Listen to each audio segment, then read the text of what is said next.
We are focused on getting you classroom ready. We had, 9 districts in the area go back to school this morning. Your team probably is not getting the exercise they need, so what can you do to get them up and running? Haley Hernandez is with a special guest. Yeah, thanks, Owen. And joining me this morning is Dr. John Higgins, a cardiologist with UT Health Houston. And so we're going to ask him, for teenagers who are going back to school, now they're sitting at desks all day, what should they be doing? How much exercise should they be getting after school hours and things like that? Well, Haley, the magic number is 1 hour for teens, and unfortunately only 1 in 4 teens are actually hitting that number. So it's really, really important for teens that are not exercising at all to start exercising. Maybe even as much as just a 10-minute walk in the morning or in the evening and building it up. But for those that are exercising, we need to try to get that 60 minutes. Yeah, so we're talking about 14 to 18-year-olds, and you're talking about 60 minutes a day is what they should be getting? Total activity. So, that does include if they're out on the playground at school, and they're running around and doing some activities at school.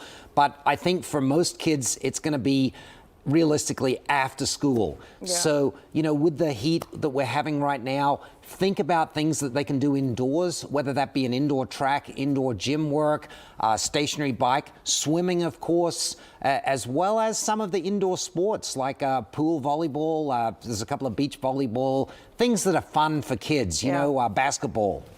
So it doesn't always have to be in a gym or outside in this heat. Exactly. It can be other things. And I think for kids who play sports, maybe this isn't as big of an issue, but it's for the kids who aren't on high school sports teams. Yeah, I'm glad you mentioned that, Haley. Unfortunately, only about 40% of teens are involved in team sports. Yeah, because I was thinking when I was growing up, it was the opposite problem. Exactly. You were more sedentary during the summer than you were during the school year. Exactly. So I mean, we need to try to encourage the kids to sign up for something at school. If they do that, I mean, it's very easy for most of them to get on some of those school days an hour. Sure. And it's also, teens we know like things that are social, doing things with their friends. It's a little competitive, they're having fun. They can kind of gossip and catch up on things. So I think that's really important, the social thing. Also important too, Haley, we got to limit the screen time. The American pediatrics say less than 2 hours total screen time for teens. Otherwise, they're going to get more obese and get into unhealthy habits, as well as, monitoring them.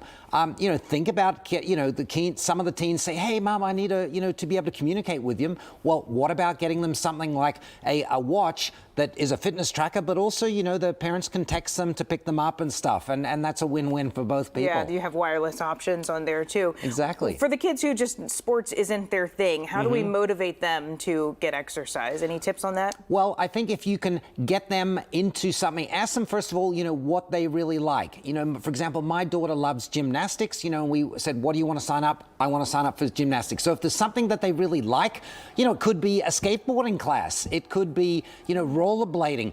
Ask them what they really want to like, and also, do they want to join up with their friends? If they go with their buddy, they will definitely go. They can get all of those other benefits, the social as well as, the exercise, but make it fun and tell them that, look, you don't have to do it all in one big chunk. You can split it up and do a little bit of different things as long as they're consistently getting that hour most days of the week. And bring them in on the weekend, do some family activities. Hey, go paintball. Why don't you go for a family picnic at the park and throw the football? Whatever it takes, get them moving and off the bench and off the screen. Off the screens, for sure. You bring up a really good point, though, because that's how I got involved in boxing. I don't know if you knew this, but I used to be a boxer. Whoa. And it was before I was in high school sports, just thinking outside the box, thinking creatively about, what do you like to do? How do you like to move your body?